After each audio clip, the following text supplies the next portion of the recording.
Some people say that mass immigration into the United States can help reduce world poverty. Is that true? Well, no, it's not. And let me show you why. This gumball represents the 1 million legal immigrants that the United States has taken every year on average since 1990. Now, who in the world deserves our humanitarian compassion? The World Bank has one measure of the desperately poor of the world. They make less than $2 a day. And how many people make less than $2 a day in the world? Well, let's start with Africa. In Africa alone, there are 650 million people who make less than $2 a day. 650 million. And in India, another 890 million people, desperately poor. China adds another 480 million people, making less than $2 a day. And unfortunately, the rest of Asia has a heartbreaking 810 million people who the World Bank says make less than $2 a day. And finally, there's 105 million of Latin America's population that are desperately poor. All told, the World Bank says there are 3 billion people in the world, 3 billion people who are desperately poor, making less than $2 a day. That's 3,000 gumballs. And every year, we take 1 million and suggest that we've somehow made a humanitarian difference. Of course, we don't pull our immigrants from these desperately poor populations, do we?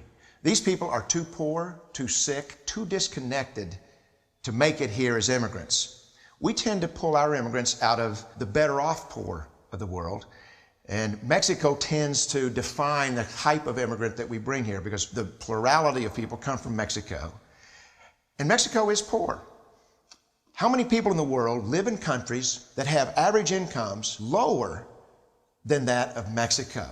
And the World Bank tells us that that number is these 3 billion plus another 2.6 billion people.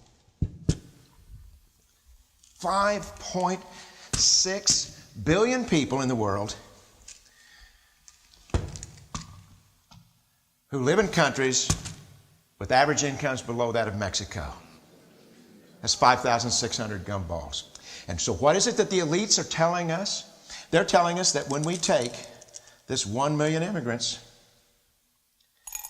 that we somehow or another are tackling world poverty. And we have to do it regardless of the effect on our unemployed, the working poor, the most vulnerable members of our society, regardless of the effect on our natural resources.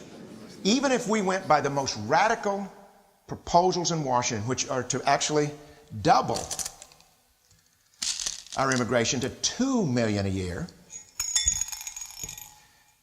which would totally overwhelm our physical, natural, and social infrastructures, we couldn't make a noticeable difference. And we may be really hurting the impoverished people of the world because the million that we do take are among the most energetic, often the better educated, certainly the most dissatisfied people that if they did not immigrate would be the agents for change to improve the lot of all the people in these countries. The true heroes in the global humanitarian field are the people in these countries who have the wherewithal to immigrate to another country, but instead stay in their countries, to apply their skills to help their fellow countrymen. Unfortunately, our immigration system tends to entice these very type of people to abandon their countrymen. The impossibility of making even a dent is actually worse than it looks here. Because last year, when we took 1 million immigrants, these countries added, births over deaths, 80 million more people into the impoverished populations. And this year, Congress is bringing in 1 million legal immigrants. And this year, according to the United Nations, these countries are expected to add another 80 million people. And next year, you can be quite sure that Congress, unless stopped by the American voters, will bring in another 1 million immigrants. And these countries, unfortunately, will be adding another 80 million people into these impoverished nations. We could take 5 million a year. But we'd never get ahead of what's happening in these countries. Not in this century. Don't you see? Immigration can never be an effective or significant way to deal with the suffering people of the world. They have to be helped where they live. 99.9% of them will never be able to immigrate to a rich country. There's no hope for that. They have to bloom where they're planted. The only place that 99.9% of these people can be helped is where they live. Let's help them there.